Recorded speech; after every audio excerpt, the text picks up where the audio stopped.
Daemon ने रूही को गाड़ी में डाला और गुस्से से बोला, तुम्हारा दिमाग भी ठीक है या नहीं? डेमन का गुस्सा देख के रूही भी चिल्लाते हुए बोली, तो तुम्हारा दिमाग ठीक है या बेच के खा लिया कहीं?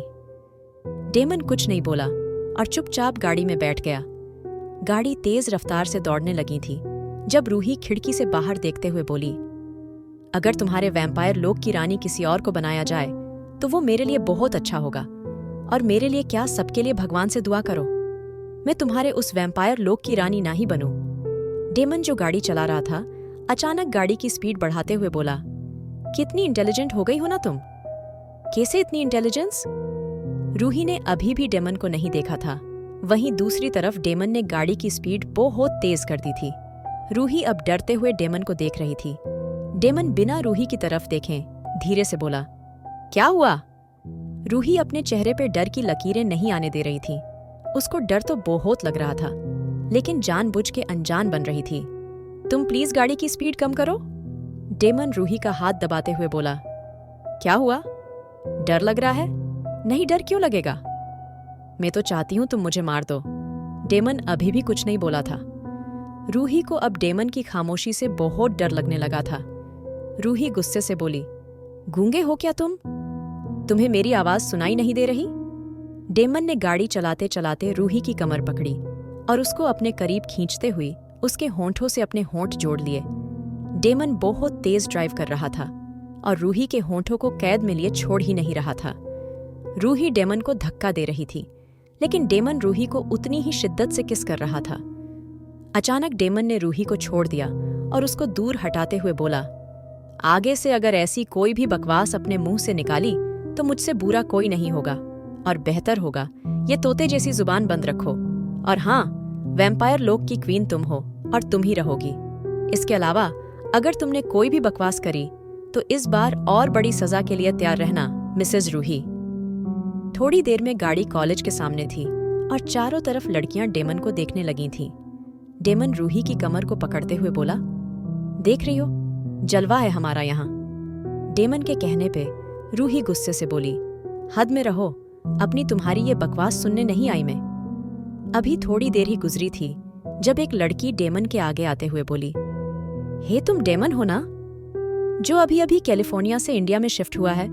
आई am your biggest fan. Demon ने उस लड़की को ऊपर से नीचे तक घूरा और अपनी आंखों पर चश्मा चढ़ाते हुए बोला, चलें बेबी? रूही जो अंदर ही अंदर जल रही थी गुस्से से डेमन के साथ जाने लगी, या ये कहो डेमन उसको घसीटते हुए ले जाने लगा।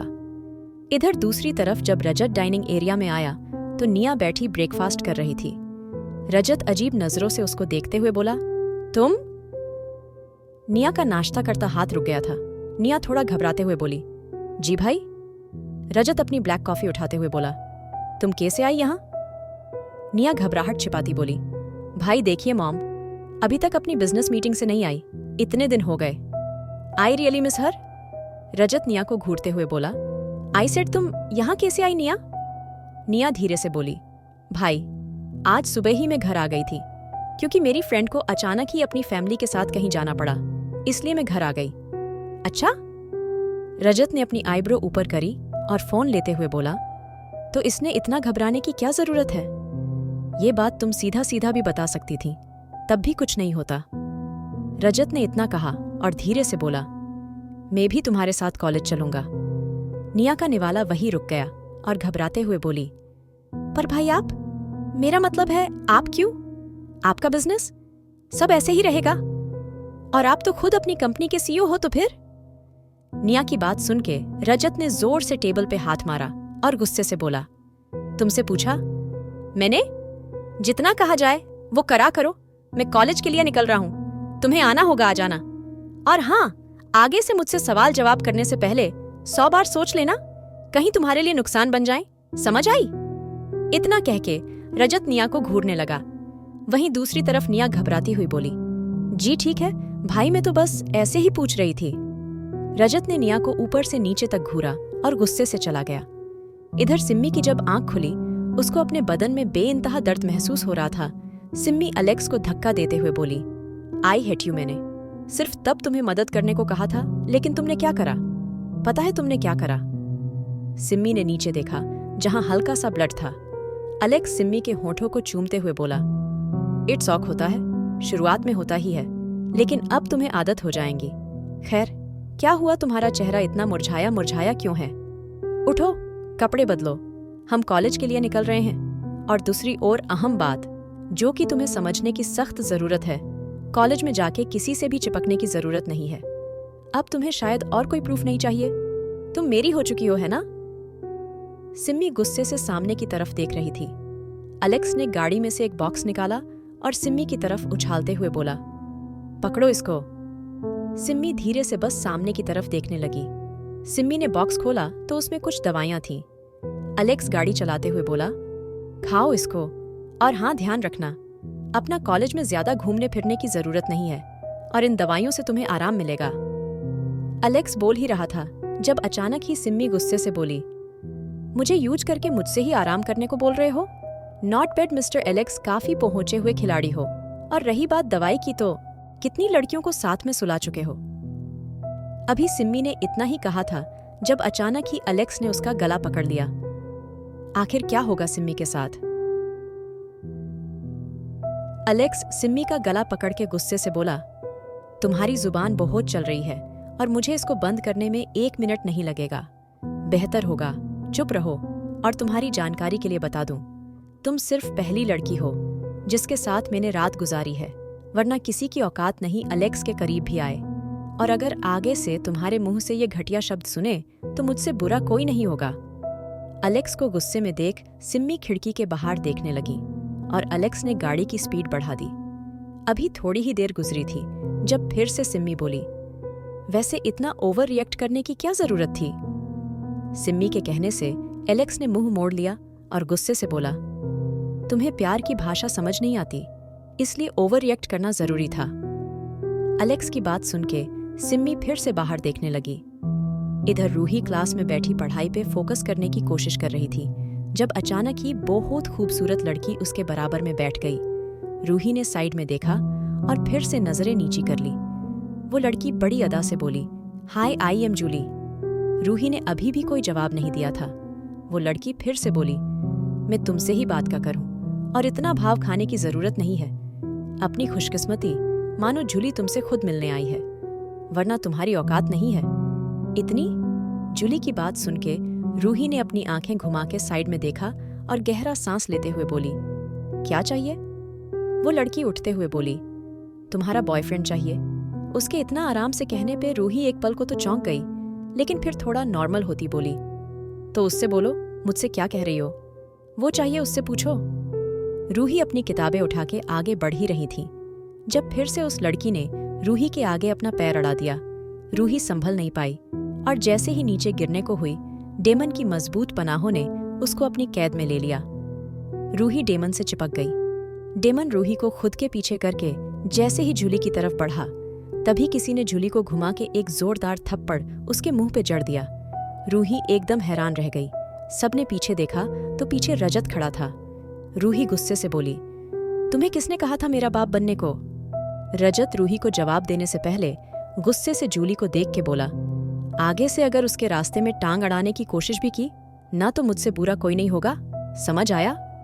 जूली खड़ी रही, लेकिन फिर रूही के करीब जाके बोली, कितने मर्दों के साथ सोती हो? हर कोई तुम्हारा ही वकील बनने आ रहा है। नॉट बैड, हाँ? रूही ने कस के आंखें बंद कर ली। रूही शायद भूल चुकी थी। डेमन भी जूली की बात सुन चुका था। डेमन का चेहरा गुस्से से तप रहा था, लेकिन वो कॉलेज में सबके सामने ड्रामा नहीं करना चाहता था। डेमन ने जूली को देखा और रूही का हाथ पकड़ के रजत को गुस्से वाला लुक देके बाहर आ गया। डेमन रूही को दीवार से लगाता हुआ बोला, उस रजत के आसपास भी मत नजर आना मुझे, वरना आज उसका इस कॉलेज में आखिरी दिन होगा। वो जानता नहीं है शायद मैं कौन हूं। रूही डेमन से छुटते हुए बोली, तुमसे तो अच्छा ही है, वो कम से कम मुझे प्रोटेक्ट करने तो आया है। एक बार खुद को देखो, वो जूली तुम्हें इतनी पसंद आ गई थी, मेरे सामने तो बड़ा बोलते हो। अब क्या हुआ? डेमन ने रूही की आंखों में देखा और अपना हाथ उसके टॉप के अंदर ले जाने लगा। रूही गुस्से से डेमन का झटकते हुए बोली, यही तो चाहिए तुम्हें, बस जिस्मानी मोहब्बत चाहिए। डेमन ने गुस्से से रूही को दूर धक्का दिया और गुस्से से बोला, मैं अगर कुछ नहीं कह रहा उसका गलत फायदा मत उठाओ सुनाई दिया। और मैंने जो कहा नहीं कहा वो मेरी प्रॉब्लम है, लेकिन तुम शायद कुछ ज्यादा बोल रही हो। रूही हर बार मैं नहीं झेलूंगा। समझ आया। डेमन ये कहते हुए गुस्से से चला गया था और रूही ये सोचने लगी, आखिर हुआ क्या है इसको। तभी रूही का ध्यान अपनी बेक पे गया जहां उसको कुछ अजीब सा लग रहा था। रूही ने छू के देखा तो उसकी स्ट्रैप खुली थी। रूही का चेहरा शर्म से झुक गया। उसको अब एहसास होने लगा था डेमन क्या करना चाहता था। रूही अभी किसी को ढूंढ ही रही थी जब उसको उसकी ही एक दोस्त एलिजा दिखाई दी। रूही एलिजा को आवाज लगाती बोली, लेकिन तभी डेमन ने उसको अपनी तरफ खींच लिया। डेमन रूही के बालों में सर दिए बोला, जाओ तुम। एलिजा डेमन की बात सुन के जल्दी से वापस चली गई। डेमन रूही को वॉशरूम में लेके आ गया और उसकी स्ट्रैप लगाते हुए बोला, तुम्हें छूने का हक सिर्फ और सिर्फ मुझे है। रूही इससे पहले कुछ कह पाती, तभी डेमन के होंठ रूही के होंठों से जुड़ गए। डेमन रूही को वाइल्ड किस कर रहा था और रूही उसके एहसासों में बह रही थी। इससे पहले दोनों ओवर कंट्रोल होते, तभी सिम्मी खांसती हुई अंदर आई। सिम्मी को देख के डेमन गुस्से से बोला, तुम्हें तमीज नहीं है? जब दो लोग हो तो तमीज से। अभी डेमन कुछ कहने वाला था, तभी सिम्मी चिल्लाते हुए बोली, ओह हेलो मिस्टर वैम्पायर, ये आपका कोई पर्सनल रूम नहीं है बल्कि एक वॉशरूम है और कॉलेज वॉशरूम है। आपको क्या लगता है यहाँ सबको पता है अंदर लैला मजनू की किस चल रही है? डेमन सिम्मी को उंगली दिखाते बोला, बहुत जुबान चलती है तुम्हारी, इसको कंट्रोल करना सीखो। डेमन इतना कह के चला गया था। वहीं सिम्मी रूही को घूरते हुए बोली, ये सब मुझे यही क्यों कहते हैं? रूही नासमझी से बोली, क्या? सिम्मी कुछ सोचते हुए बोली, कहते हैं कि मेरी जुबान इतनी क्यों चलती है? रूही हंसते हुए बोली, हाँ तो चलती ही और क्या। अच्छा नहीं सॉरी, चल आजा, दूसरी क्लास शुरू होने वाली है।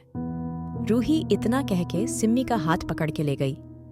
जूली अपने काम में बिजी थी जब अचानक ही उसका फोन वाइब्रेट हुआ।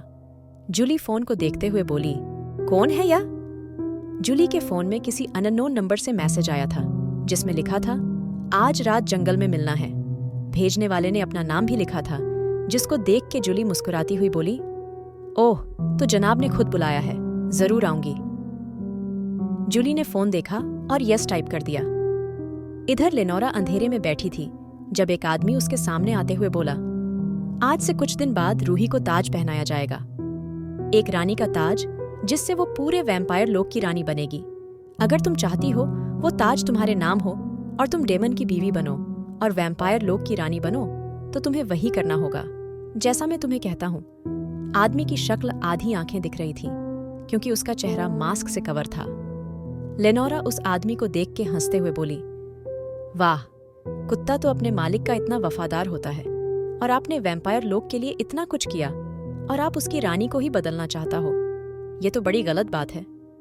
वो आदमी हंसते हुए बोला, अब मुझे गुलामी नहीं राज करना है और उसकी शुरुआत तुम्हारे से होगी। तुम्हें महारानी बनके डेमन को अपने कब्जे में लेना है, क्योंकि जो भी महारानी बनेगी डेमन उसकी तरफ खुद बेखुद खींचा चला आएगा। लेनोरा हंसते हुए बोली, रानी में बनूंगी? सिर्फ और सिर्फ मैं और सिर्फ मैं। लेनोरा बहुत गहरी हंसी हंस रही थी जो उसे मजबूत इरादों की गवाह थी। कौन है ये आदमी और क्या रूही बन पाएगी महारानी?